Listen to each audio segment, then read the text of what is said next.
The Freedom of Information release covers over 1 million documents, detailing experiments and operations performed by the CIA over the last 50 years.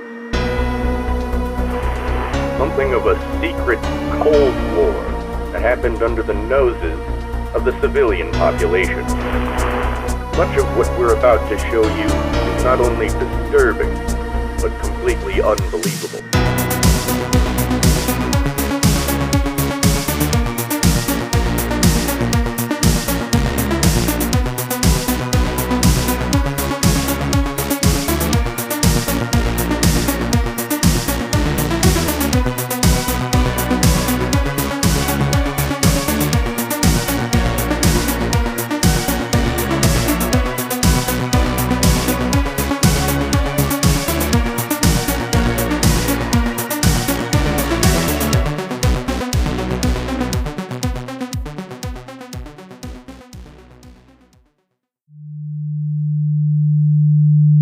Two, at the Center for Disease Control. From Director of the CIA. Subject, potential bioweapons. As you know, we are at a pivotal time in human history. It has never been easier to create and distribute diseases without leaving behind a shred of evidence. This form of weaponry is developing at a frightening pace, and in turn our efforts to prevent a directed epidemic are moving just as quickly. However, the public reaction to bioweapons, and even research into the prevention of bioattacks, is one of abject terror. The people are scared, and many of them have a deep-seated mistrust of the medical industry as a whole. It is critical that information about our own bioweapons research, and especially the bioweapons of our international opponents, is carefully controlled. Considering the potential consequences of a leak, it is in our collective best interest to keep most of this information strictly hidden, even to the Center of Disease Control, the Surgeon General, and yourself. While this obviously isn't ideal, we have determined it would be a higher risk to share this data than it would be to maintain and operate our own classified contagious disease division devoted to preventing, understanding, and, if necessary, treating any potential bioweapon attacks. In this regard, we need the CDC and associated agencies to report certain potential warning signs as they occur, and with absolute secrecy. This may be difficult and inconvenient, but it is necessary for the safety of the United States and her allies. Any such outbreaks, quarantines, or singular cases must be transferred to the CIA, and any and all records pertaining to said instances must be completely destroyed and cleansed. Any and all doctors, researchers, government employees, and civilians who have knowledge of such instances must be detained and transferred into CIA custody for debriefing and narrative control. This is not negotiable. This is the only currently applicable way to deal with these attacks that won't incur incredible and disastrous consequences. That said, not every bioweapon attack must be treated this way. Any outbreak that fits a currently understood disease paradigm, even if very clearly instigated by a foreign opponent, can be treated normally and with, if deemed appropriate by your organization, full transparency.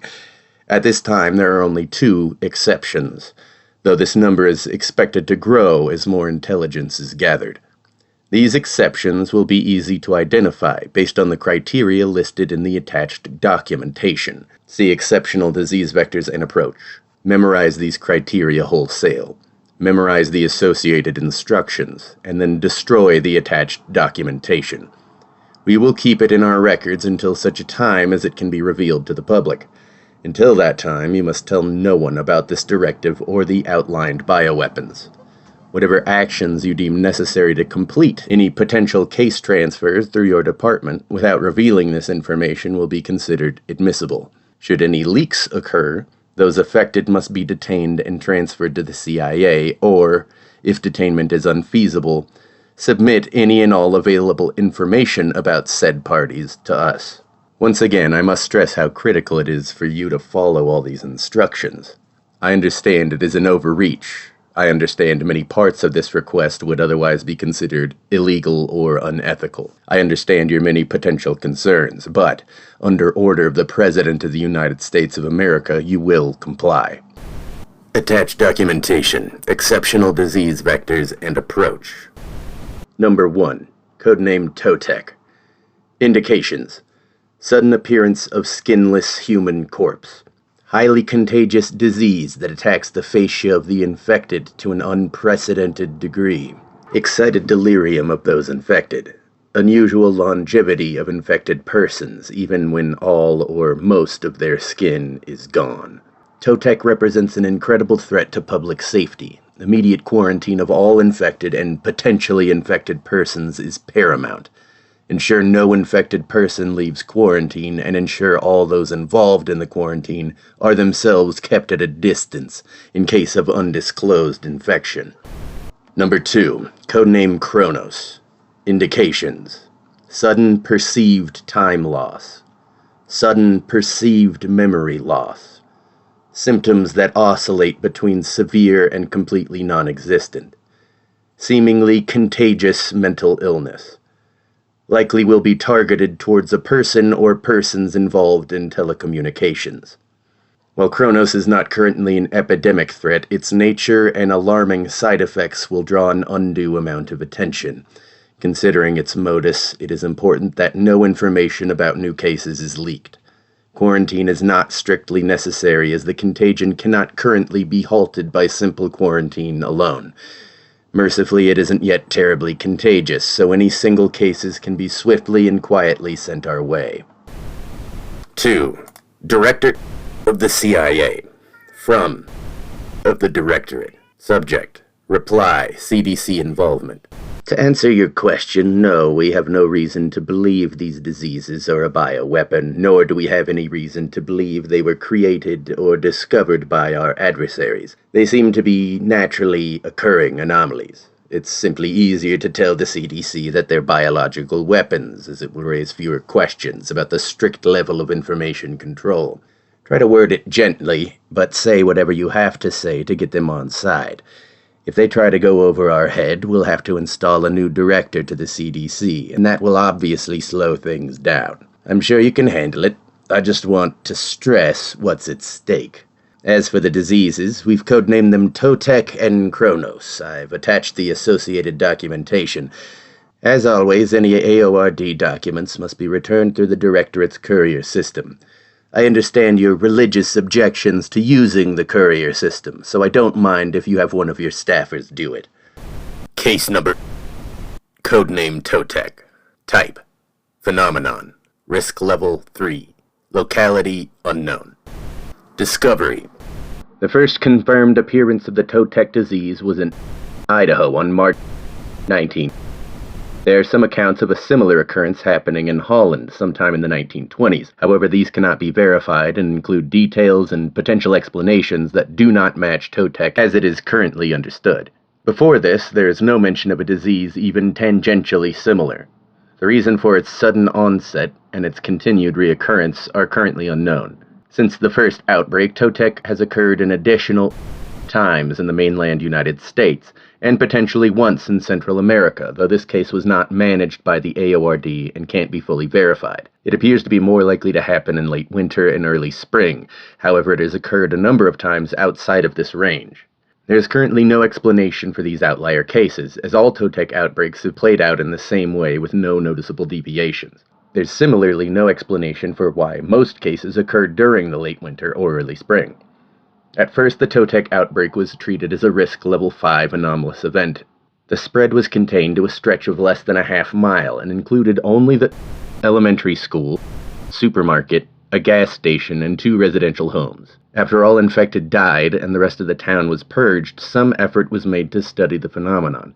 However, due to the strict and abundant safety protocols for communicable anomalies, very little progress was made apart from downgrading Totec's risk level to 3 and creating a preliminary action plan should another outbreak occur. The second outbreak occurred in Pennsylvania on April 19, specifically at the corporate center and was kept to a single building. Coincidentally, or perhaps maliciously, one of the businesses within the affected area was a shell company owned by the AORD for use in Project Lilliput, which centered around the research of small-scale based AEI and the potential applications of using MK procedures on insects. At the time of the infection, only one agency employee was present, as the business was primarily used as a front for fund reallocation and only had base-level sensors and equipment required for any AORD-owned building. The employee, one Dr.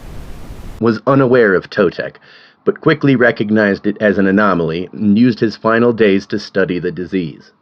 On recovery of his journals and findings, the plan of action was amended slightly for future outbreaks. No additional insights into the disease's modus, infection vectors, origin, or nature have been discovered since, despite further study of each successive incident. Research Journal, Project Lilliput, Dr.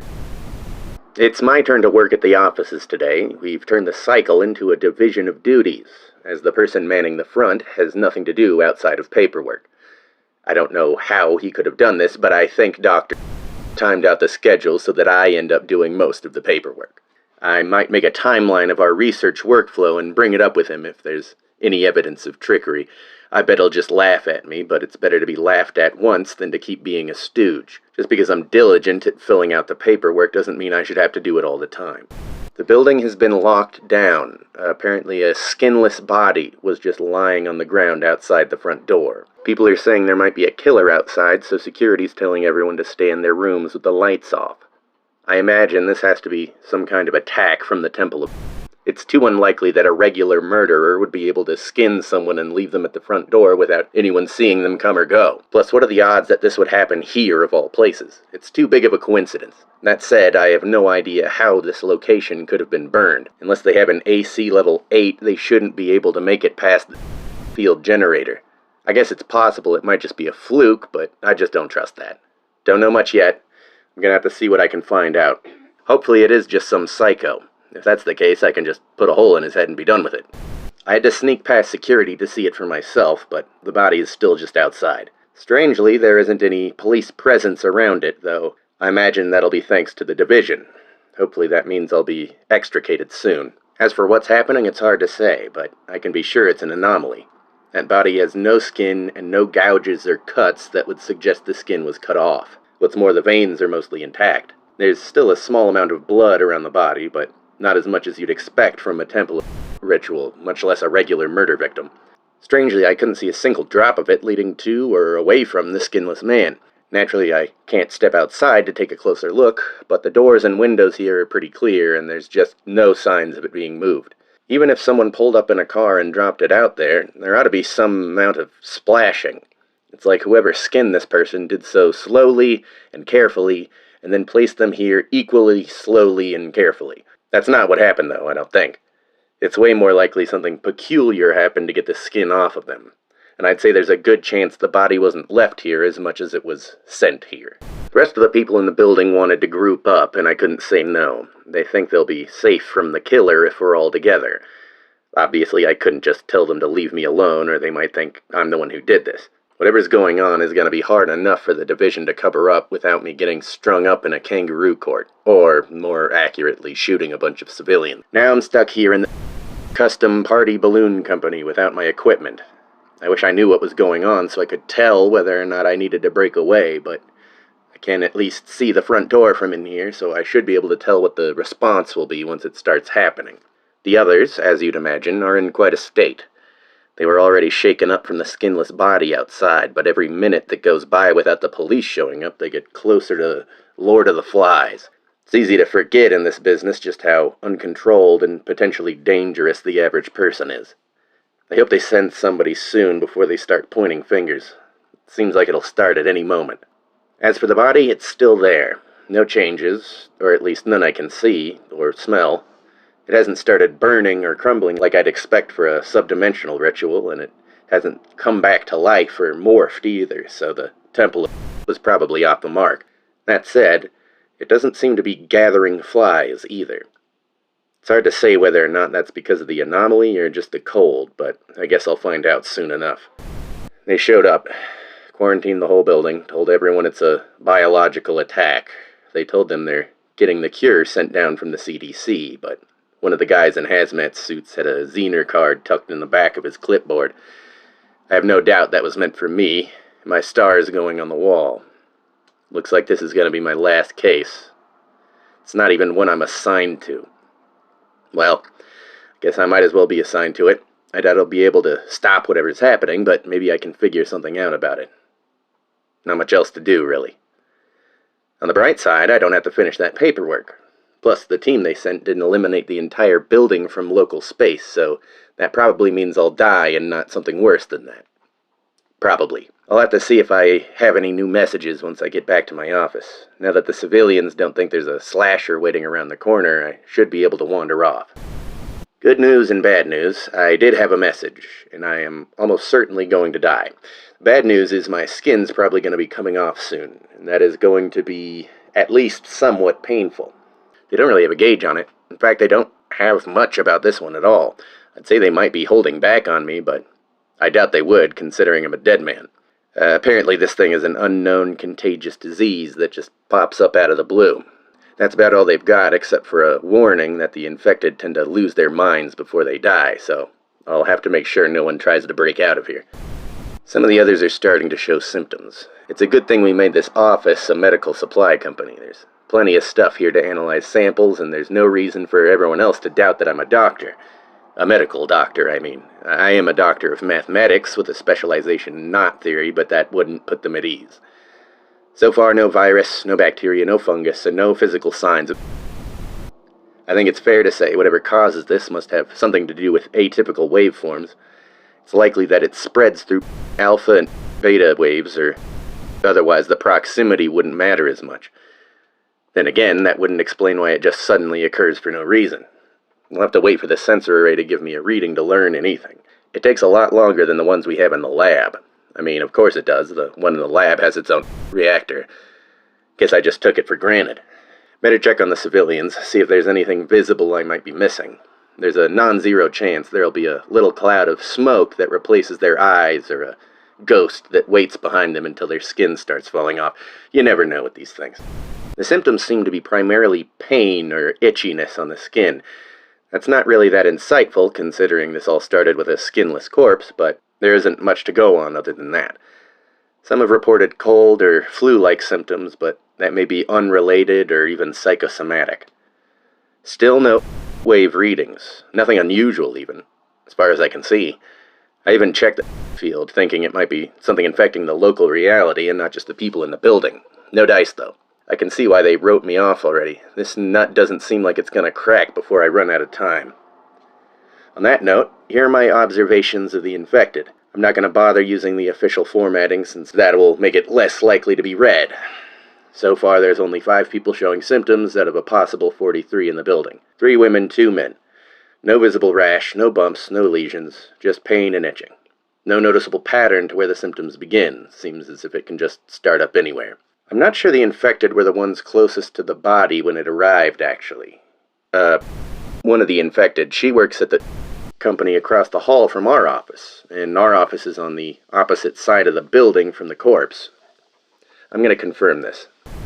No connection between proximity to the body. The first to get infected were spread throughout the building. That is, obviously very strange, especially considering there are no alpha or beta wave readings. If it doesn't have normal locality, I would expect it to be noticeable in the field or to be coming from some dream space or extra-spatial area, but that almost certainly isn't the case. Rather, if that is the case, then our understanding of space signatures is even less complete than we imagined. That might be the most likely situation, but my instincts are telling me that isn't it. More people are showing signs of infection, about half I'd say, but taking note of all this is getting harder as the civilians start to panic more. They've definitely noticed that no one's trying to come in here and help, and the tent they set up around the building certainly isn't helping morale. Anyway, it's hard to get anything out of these people right now, much less anything exacting and clear-headed. Luckily, I still don't have it, I don't think, though I am having brief panics every single time my nose itches. The first 5 infected seems to be progressing the fastest. Her arms are both starting to turn reddish-yellow, so I think the red is probably from all the scratching. She hasn't said anything for the last hours. She's just sitting in a chair and staring at the floor. I don't think that's related. I think that's just a psychological effect. I find myself almost looking forward to feeling the symptoms just so I can see what's going on for myself. I'm sure I'll regret that thinking momentarily. I take it back. The itching is worse than the pain. The pain isn't all that bad. It's more like a part of the itching. Like it's the ache that goes around the itching, if that makes any sense. Still no goddamn readings. Not on myself or anything else. I thought maybe my blood would have some clue when I got infected, but no. Maybe my cerebrospinal fluid. You guys are gonna have to get that. I'm not doing it. Skin degloved from her arms. First it was the left, then the right. It was so sudden it sent everyone into a frenzy. Everyone except... I think she must have felt it coming. How could she not have, I mean? It must have been loose at the very least. She was just scratching herself, and the next thing you know, her bones and muscles are showing. I managed to get some of the skin when everyone started panicking. From the looks of it, the subcutaneous layer is fully dissolved, and the muscle fascia isn't looking so hot either. The part where it's separated from the rest of the skin goes all the way up to the top layer. Turned into a gel, basically, but only in that area. Doesn't seem atypical, exactly, at least not for a flesh-eating disease. Of course, there's no flesh-eating bacteria here, but the destruction doesn't look anomalous, is what I mean. Obviously, she's in a lot of pain now. Her nerves and muscles are all exposed. It'll be impossible to tell how much of their distress is actually caused by the disease and not fear until it starts happening to me. My face itches. Trying hard as I can not to scratch it. I'm sure it won't help, but I want to see if my skin will stay on if I don't scratch the itch. I've had to shoot a few people. Mostly people who started losing their skin and then tried to get out of the building. Now everyone's hiding from me, but it doesn't matter. I've learned everything I could from them. If I had enough bullets, I would have put them all down. There's still a few people around me, but they're the ones who don't have any hope left. Lost all of her skin. She seems surprisingly calm. She's still twitching on occasion, probably from pain, but she isn't screaming like I would have expected. Some of the others are getting close to skinless, too. Can't imagine any of them will last much longer. God, my face itches. My skin's coming off now. It hurts. About as much as you'd expect. The air feels like ice, scalding me. It isn't until I touch something that I realize how light the air is. Not looking forward to losing the skin on my hands. I can deal with the face, but I'm gonna have a lot of trouble doing anything with my fingertips exposed. The others have started trying to kill each other. Some of them are trying to kill themselves. They're having a surprisingly hard time of it. Most of them are skinless now, or nearly skinless. None of them have died from the blood loss or infection like I'd expect. There's not much blood for some reason. I can't figure out why. Managed to crush his head under the coffee machine. That seemed to do the trick, which is encouraging. For a second I thought we might not be able to die after we got past some point of no return. I'm glad they haven't realized I'll shoot them in the head if they try to leave the building. I only have 3 bullets left. I'm pretty sure they're too delirious to put the pieces together. They might just be scared, though. I don't know. I don't know it's normal anymore. I haven't known for a long time.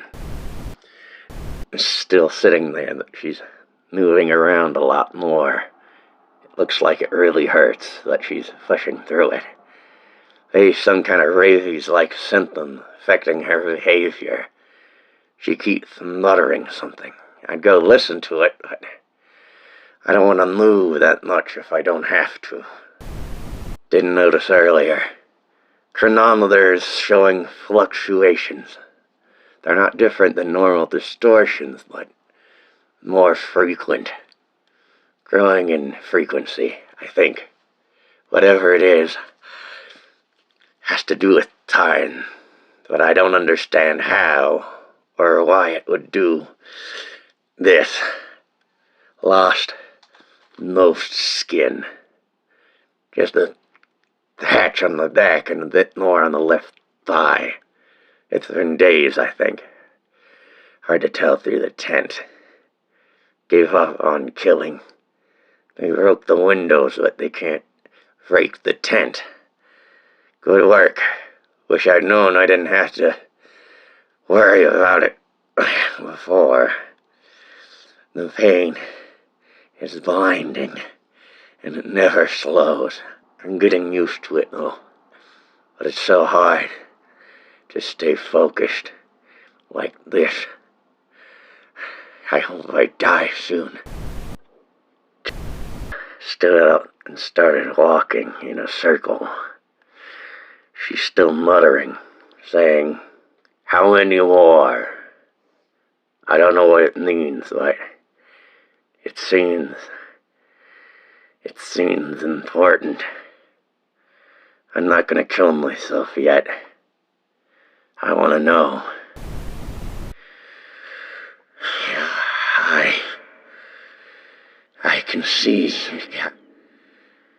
I can see what's happening. There's someone in me. How did it end up like this? Was it something we did? Did we do this? I have to stop it. It hurts too much. Totec Incident Report 2-5. No signs of life detected for 3 weeks. According to initial incident report, it should be safe to enter. All bodies are recovered and identified. All bodies are missing 100% of their skin. Some have injuries consistent with gunshot wounds, lacerations, and blunt force trauma in addition to missing skin. Strangely, Doc's body was found outside the front door, the one that was the presumed source of the contagion. We'll have to reconfirm reports that he made contact with initial quarantine team. Case number. Codename Kronos. Type, phenomenon.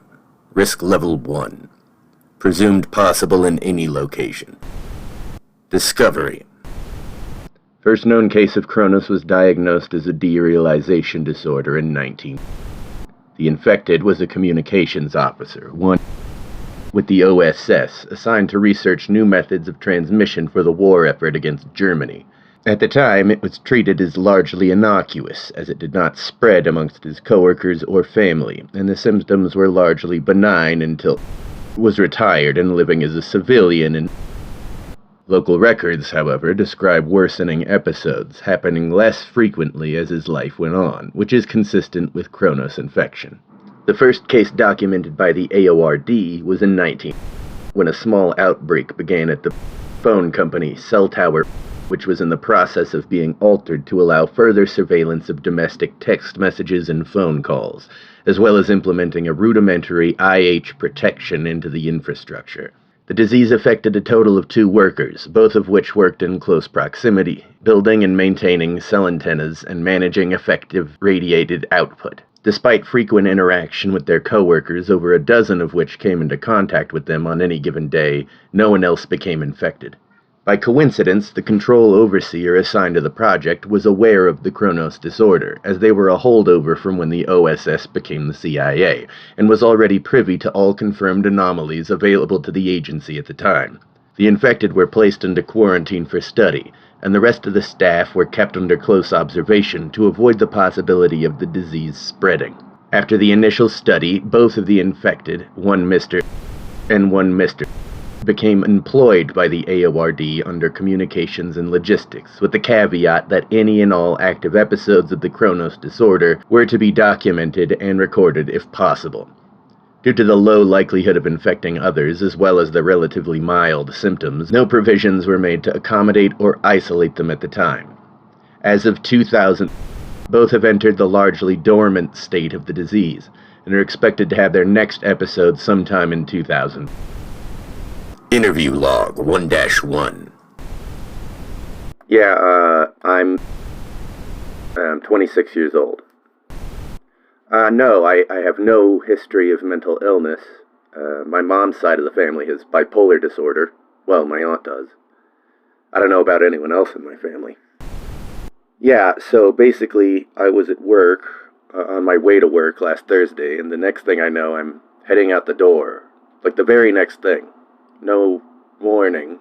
I didn't black out or get dizzy or anything. It was just suddenly the end of the day. I did talk to my coworkers before I left. I mean, I was freaked out, obviously, and everyone was heading out anyway, so they all said I was completely normal all day. I wasn't in a state or anything. They just said I was being myself, so I figured I just lost some memory for some reason. And I went to the hospital about it, but they couldn't find anything. Even got an MRI, which I'm not really sure how I'm going to pay for. My insurance only covered part of it. Right, sorry. Anyway, it happened again partway through the day on Friday. One second I'm talking to doing my normal thing, and the next I'm back in the hospital and it's just past midnight. I didn't even know what was going on until called me. I thought I'd had a stroke or something, but, well, said I just started flipping out halfway through work. I was saying something like I just got off. And of course, couldn't explain it that well. He just said I was panicking and they had to take me to the ER. And then they did the same tests again, except I don't remember them. And apparently they still didn't find anything. Then everything seems fine for a while. They let me out of the hospital. I take it easy, just like they told me to. Go back to work Monday, everything's fine. And then partway through Tuesday, I'm suddenly here. Wherever here is. Yeah, I think I kind of figured out what was happening, because he said he'd lost memory too, so he had to come with. Said I'd started freaking out again and I couldn't remember anything that happened on the weekend. And by the time I'd calmed down a little bit, he says he thought it was 7 o'clock just a second ago. Is he okay, by the way? Good. That's good. Anyway, it seems like I don't remember what's happening in the blank spots, and when I'm in one of those blank spots, I don't remember what happens in between. Does that make sense? Right. Yeah, exactly. Like I'm split between the two.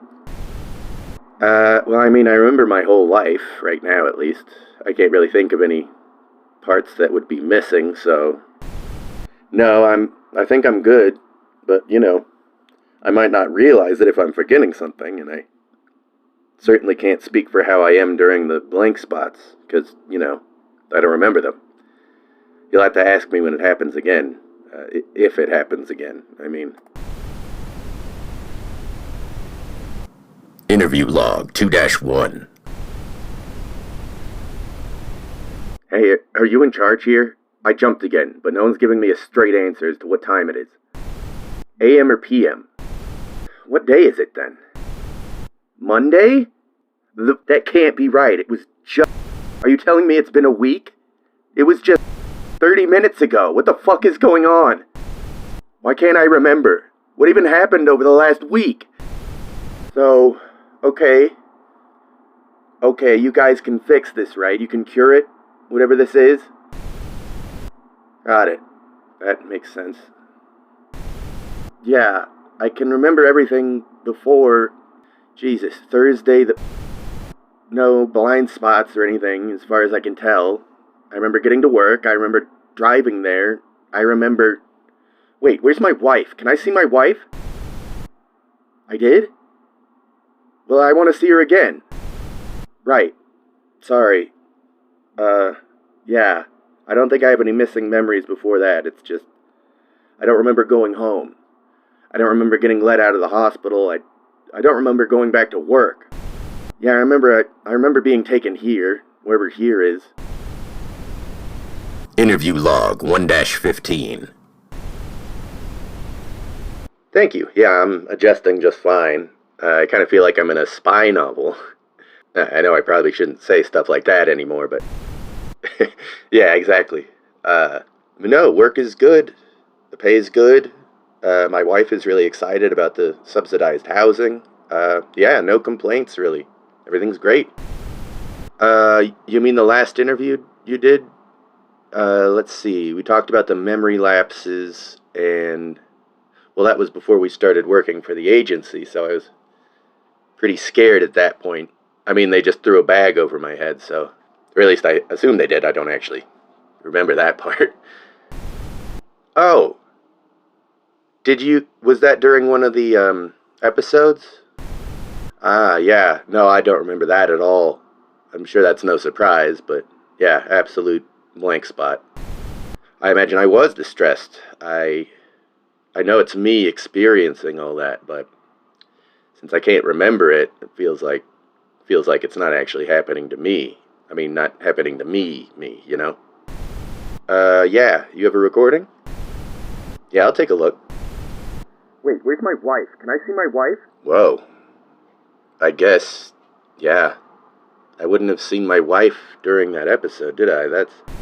No, it just feels like I'm watching a video of someone else. Or rather, someone else who looks exactly like me and has my voice. It's definitely uncanny, yeah, but no, it doesn't trigger any memories. Interview log 2-15. Hey, someone over there? Don't hello me, asshole. What the fuck is going on? I realize that time just skipped again for me. Of course I know I'm having an episode. What I want to know is why I was in the laboratory in fucking... What did you do to me? What about my job? Where's my wife? I want to see my wife. I work for the CIA now? That can't be. 3 months? Jesus Christ, 3 months? Are you any closer to What about... It's been 3 months and you haven't learned anything? What have you been doing this entire time? I understand that, but... You get how fucked up this is, right? I mean, I can't remember any of that. To me, it's like time is just skipping. Can I please see my wife? Interview 1-134. Hey, good to see you again. How are the kids? Yeah, I'd bet. I get enough of that from mine, and I'm the lowest security clearance. I can't imagine how it must be for you. Right, yeah. Well, I mean, it's been tough since past. I'm lucky to have my daughter around, or... Well, it'd be a lot harder if she wasn't old enough to watch the others, you know? Oh, you mean with the Kronos thing? Yeah, no. Still no memories from any of the blank spots. I mean, it's been a long time since I even had one, so it's not really high on my mind. How long has it been now? I mean, years, definitely. That long, huh? Wow, they really are getting further apart. Well, that's good for me. Last time I came out of one, I felt sick. Like shaky and just full of adrenaline. Well, I'm sure you know you were there for it. Yeah. I'd prefer not to watch it if I could avoid it. It's pretty upsetting. I mean, do you think it'll help if I do? It hasn't really triggered anything so far. Okay, good. Thank you. Yeah, the last one I watched was... It really got to me. Interview log 2-134. Jesus Christ. Jesus Christ. You look so old. Oh, fuck. For fuck's sake.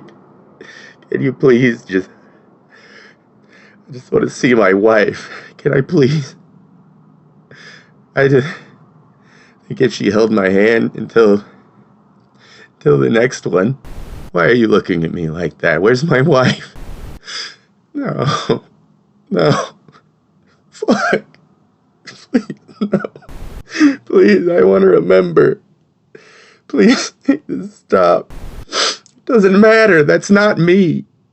That's not me. I'm the one whose life is flying away. Fuck.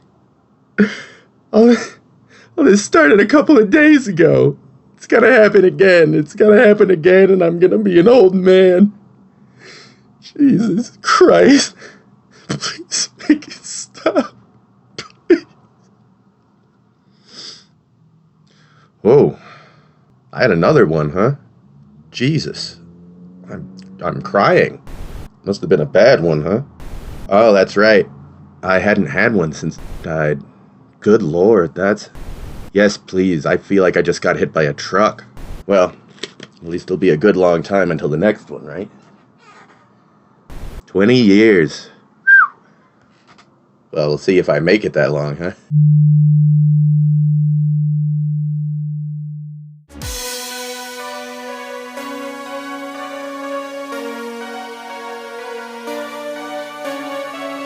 FOI is written and produced by Kit Curtis. The intro and outro music, A Special Kind of Hell, was produced by Beware the Patternmind, whose music is available wherever good music is played. This month's episode was titled CDC Advisement, and it's based off of a dream I had and a panic attack I had at work.